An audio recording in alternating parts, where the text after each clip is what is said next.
कोकणातील प्रत्येक घडामोडींचे लाईव्ह अपडेट पाहण्यासाठी आताच कोकण कट्टा लाईव्हच्या सोशल मीडियाच्या सर्व प्लॅटफॉर्मला लाईक, फॉलो आणि सबस्क्राईब करा।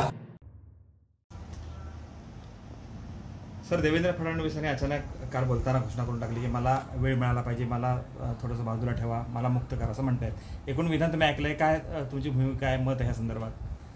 असं आहे की देवेंद्र फडणवीस हे एक अत्यंत चलाक असा राजकारणातला नेता आहे।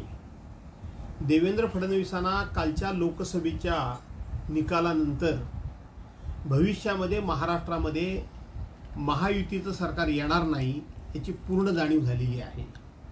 भविष्यामध्ये महाविकास आघाडीचंच सरकार येईल हे देवेंद्र फडणवीस यांना कळून चुकले, कारण त्यांनी त्यांच्या नेतृत्वाखाली 45+ अशी जी घोषणा केली होती ती त्यांना कळून चुकलं की हिंदू हृदय सम्राट शिवसेना प्रमुख मान्य बाळासाहेब ठाकरे यांचा जर आपण आपल्या बॅनरवर फोटोच वापरला नसता तर 4 सुद्धा आपले खासदार निवडून महाराष्ट्रामध्ये आले नसते।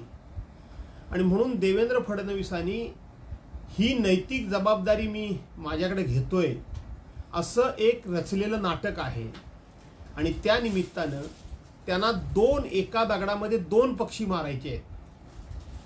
महाविकास आघाडीचे 18 जरी खासदार निवडून आले तरी सुद्धा मी राजकारणातून संन्यास घेईन असं आशिष शेलार यांनी, मुंबई प्रदेशचे अध्यक्ष आहेत आशिष शेलार भाजपाचे, त्यांनी आमचे नेते आदरणीय उद्धवसाहेब ठाकरे यांना आव्हान दिलेलं होतं।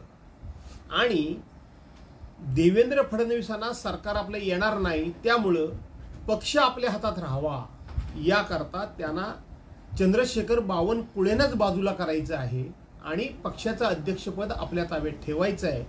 असे एका दगडामध्ये 2 पक्षी मारायचे आहेत। त्यामुळं देवेंद्र फडणवीस हे नैतिक जबाबदारीच्या गप्पा मारत असले तरी सुद्धा ते पक्ष आपल्या ताब्यात ठेवण्याकरता म्हणून ही चाल खेळतायत। म्हणून देवेंद्र फडणवीस हे अत्यंत चलाक नेते आहेत असं मी म्हणालो।